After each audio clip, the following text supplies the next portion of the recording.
this is actually our final decorating video for the Pleasantview Museum. It's a little bittersweet, sort of like the Different Faces Challenge end was for me, but I am glad to have it finished so I can actually send Sims here if I want to.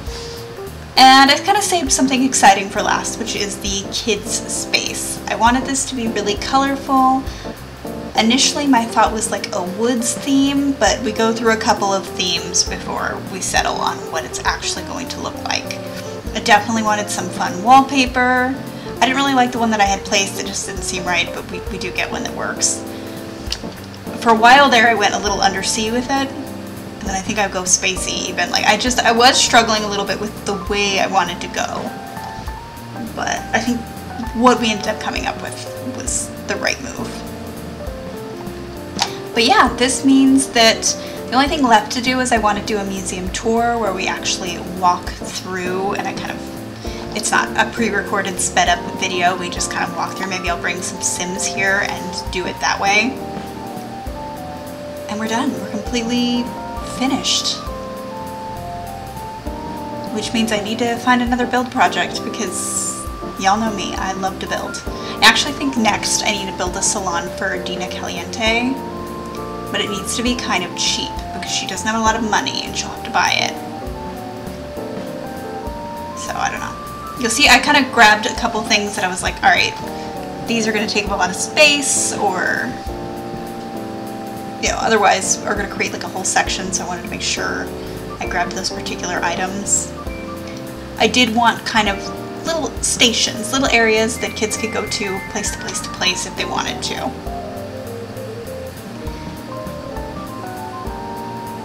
Yeah, the struggle was real for the wallpaper. I couldn't... At this point I was going kind of spacey because of the tent. This was hard. Yeah, I used the Star Trek walls for like a half a minute because I'm just like, I don't know what I want to do here. It is hard. But then of course the floors didn't work. I thought honestly about putting windows in here, but it just didn't, none of the other spaces have windows, it just wouldn't make sense.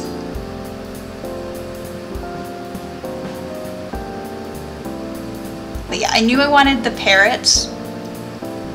It's funny, and also a lot of the times, like parrots especially because they live so long, they do end up in places like zoos or museums because they need to go somewhere with someone who can care for them properly. You can see I have changed the walls and the floors again. I'm happy with this one. It leans into the original kind of like woodland, nature-y type of energy that I wanted. But yeah, this means that I am going to have it owned by somebody to have a parrot there. But we'll see. Yeah, I wanted like a drawing station. I got rid of the paint because I was thinking about it. I'm like, yeah, that doesn't make sense. Had those little, these are all conversions from the Sims 4, I don't know which pack exactly, but like that little tent. There's like a little campers pack or something, I don't know. I wanted this little bin, it's like a set of bins that has toys in it. Over here was going to be like a blocks building station type area.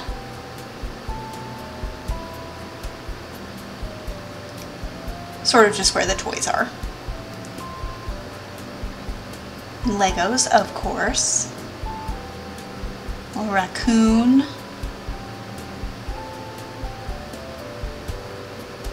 I just wanted to make sure it was really fun. Like, it's a fun area for them to go. They're going to want to go in this space.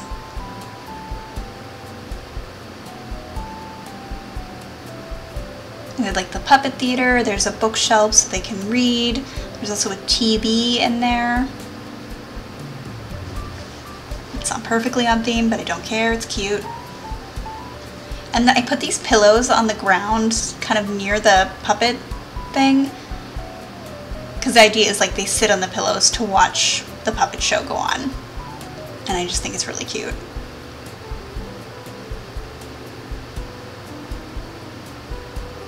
So yeah, they sit on their little daisies. And again, there in theory would be a person in this room who's keeping an eye on the kids, because say you go and you have like one really young kid who's not interested in seeing the museum and some older kids. Well, the young kid can actually, it's not a daycare, but the young kid can be left in here while the rest of the family enjoys the museum.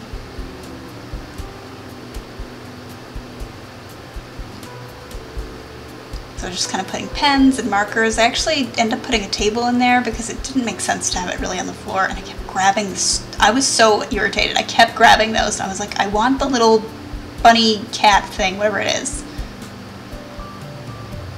But yeah, I also put in the table because I wanted the ant farm in here. I thought it was just perfect for this type of area where you want kids to be interested in the science and nature and all of that. And so how else do you do that? Well, ant farm. And I put kind of that wooden table that's a little funky shaped in there.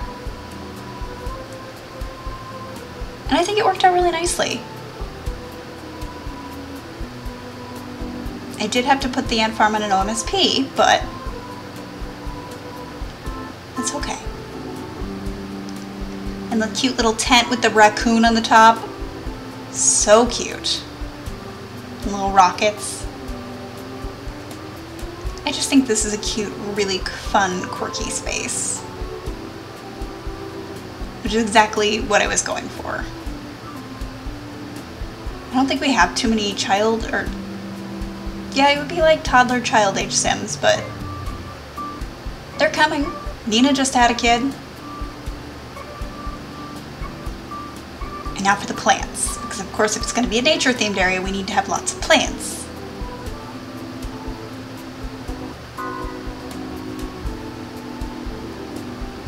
But I ended up doing a lot more like vertical type plant. I didn't want things that like kids would grab and possibly hurt themselves. So lots of wall plants were in order.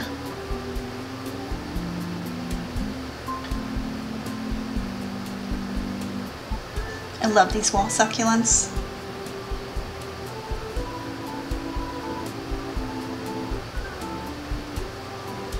I didn't really know where to put that. I knew I wanted it, but like I couldn't figure out where to put it. I do end up moving it. But yeah, it just took me a minute.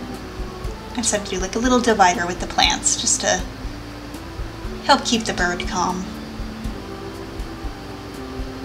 I really wanted that colorful bush in here just because it looks so Dr. Seussian and not real, but it was taking up too much floor space. So I just put this, which I actually think is a light. And then we got a little frog. And now, of course, wall hangings, which was hard for me only because I had so many good options, but at the same time, like, I didn't really want like a lot of informative stuff on the walls because that's really not what the space is for. This is more for kids to play and just kind of, they're having fun in here. They're not meant to be drowning in the knowledge. I love that little sticker. But even though it's meant to be fun, like I still did want, you know, it's fun. I actually ended up getting rid of that mirror on the outside just because there was no space for this, and I really wanted like a spot where you can hang coats and backpacks, so. This museum has definitely been a work in progress. I'm sure it will continue to be a work in progress, but it'll just be more little things changing. Which I like, because like, when I decide to change out the butterfly exhibit for a different exhibit, I can kind of update you guys on, okay, that exhibit's gone now, this is the new exhibit.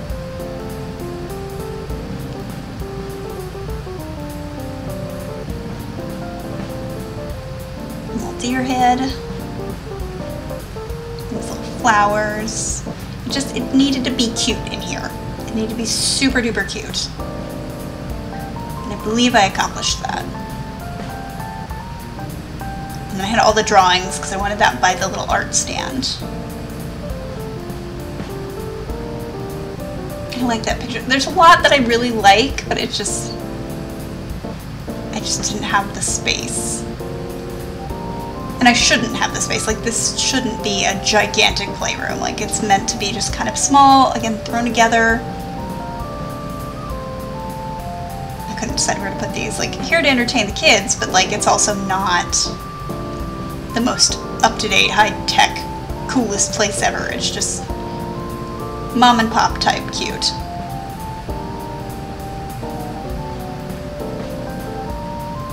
So now is one of my favorite parts. This is where I put all of the drawings. So So I figure whoever's in there is like, oh, what's your favorite part of the museum? What did you see that you really liked? Because a lot of these images correspond to things that are in the museum. So there's Bela Goth being abducted, there's the rocket ship, there's like the little sea creatures that they would see in the aquarium, there's dinosaurs, there's butterflies. Yeah, I was so happy. I did not plan this. There's a cow plant, but it's so perfect. I seriously did not plan this set. The only thing that kind of doesn't work is the crocodile, but you know what? That could be a giant T-Rex. There isn't a Plum Bob exhibit. There was meant to be, but you know what? It's okay. There's Plum Bob stuff there. The point is those drawings work perfectly for the idea of their being prompted basically, oh, how about you draw something? What was your favorite thing to see? And then they hang it on the wall. And then I just wanted to fill this wall with a bunch of colorful little pictures. I thought they were cute, and it fills the space kind of nice. The only thing I kind of wish that I had was like a bit of a schedule, so to speak, so I could say like, oh, this time at this hour we're doing, you know, puppets. This hour we're doing this, just to kind of really hone that in, because a lot of child-oriented spaces are like that. I wanted this pet thing because I figured like they'll use the parrot that's there as a way to kind of, as a teaching moment, like, hey, pets are forever, parrots live for so long, da da da da da. I genuinely thought about putting all these in here, but there's just no space. And yeah, we're pretty much done. I'm just gonna put some lights in. I love this space so much. I'm glad that I saved it for last. I think it's really cute and special, and it just kind of gives the museum that extra zhuzh that it needed. I do wish I had different lights, but I just wasn't sure what to go with, so I went with these. So yeah, if you like this video, definitely give it a like, and I will see you in the next one.